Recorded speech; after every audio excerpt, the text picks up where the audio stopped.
왕이 중국 국무위원 겸 외교부장이 한중 간 사드 갈등 이후 처음으로 우리나라를 방문했습니다. 한중 관계 정상화에 물꼬를 트게 될지 관심입니다. 취재기자 연결합니다. 장하영 기자.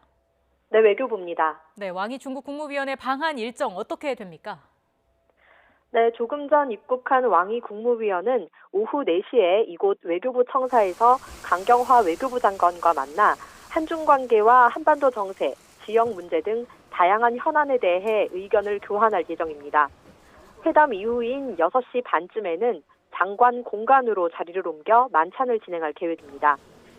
내일은 청와대로 가서 문재인 대통령을 예방하고 정재계 인사를 만나는 등 밤 늦게까지 꽉 찬 1박 2일 일정을 소화합니다. 이번 방안에서는 특히 문 대통령과 시진핑 중국 국가주석의 정상회담 일정을 조율할 걸로 보입니다. 이달 하순 중국 청두에서 열리는 한중일 정상회의를 계기로 시 주석과의 한중 정상회담도 개최하는 방안, 또 내년에 시 주석이 우리나라를 방문하는 방안도 함께 논의될 전망입니다.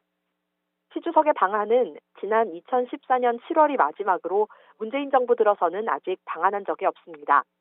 외교부 당국자는 시 주석 방한 필요성에 대해 우리나라와 중국이 모두 공감대가 형성돼 있다고 말했습니다. 네, 왕이 국무위원회 이번 방한은 어떤 의미가 있을까요? 물론 한중 정상회담을 조율한다는 의미도 있지만 왕이 국무위원회 방안 자체도 사드 갈등 이후 처음입니다. 지난 2015년 10월 리커창 중국 총리를 수행해 방문한 이후로 처음인데요. 사드 배치와 경제 제재로 인해 최악으로 치달았던 양국 관계를 정상화하려는 노력을 상징적으로 보여준다고 볼 수 있습니다. 단체 관광 제한과 같은 중국의 제재 조치에도 변화의 계기가 마련될지 주목됩니다.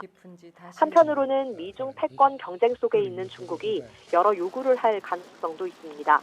미국의 중거리 미사일 한반도 배치 가능성 등에 대해서 우려를 나타낼 수도 있을 걸로 보입니다. 지금까지 외교부에서 YTN 장하영입니다.